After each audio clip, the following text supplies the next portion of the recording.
S'informer comme on peut.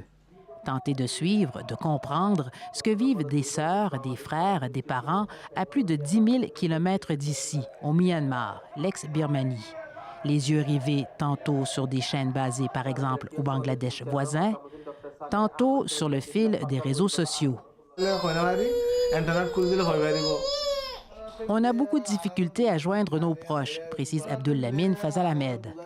L'accès à l'Internet est fortement réduit et l'information très contrôlée depuis le coup d'État du 1er février. Dans ce pays secoué par la répression sanglante des manifestations qui se tiennent maintenant jour et nuit. Abdul Lamine Fazal Ahmed dit qu'il se désole d'entendre ses interlocuteurs au Myanmar lui décrire à quel point la situation est difficile là-bas. Il apprécie d'autant plus le fait que ses enfants soient au Canada. Sa fille, la plus âgée, est arrivée avec ses fils et sa femme en 2016, quelques années avant lui. Ça, c'est ma mère. Ça, c'est mon frère. Ça, c'est mon grand frère. Ça, c'est moi. Ça, c'est mon père. Mon petit sœur n'est pas là. La petite dernière est née l'an dernier. Pour se loger et pour obtenir du soutien, ils comptent notamment sur le Centre multiethnique de Québec. C'est quand ils arrivent avec l'autobus, ils débarquent en avant. Puis après ça, ils font l'accueil ici. Ils ont fui les persécutions au Myanmar, comme l'ont fait des centaines de milliers d'autres Rohingyas, une minorité musulmane apatride, par vagues successives, souvent pour vivre pendant de longues années dans des endroits comme celui-ci que nous avons visité en 2017. Pour les Rohingyas, le retour du régime militaire ne leur dit rien qui vaille. Arefa Begum, l'épouse d'Abdul Lamine, s'inquiète particulièrement pour sa mère, veuve et isolée depuis le départ de ses frères.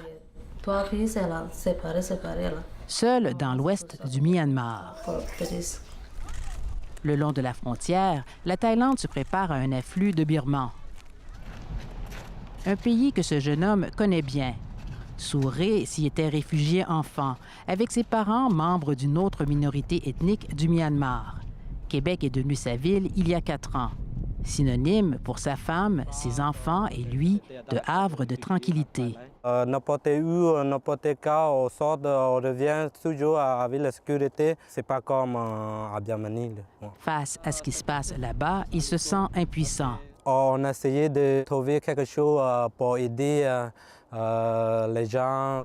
Mais vu la taille de la communauté d'origine birmane, un peu plus de 9 000 personnes au Canada selon le recensement de 2016, on n'est pas fort de faire un grand chose, mais on a essayé quand même. La communauté donne parfois de la voix. Pour réclamer la libération d'Aung San Suu Kyi, celle du Myanmar, le retour à la démocratie.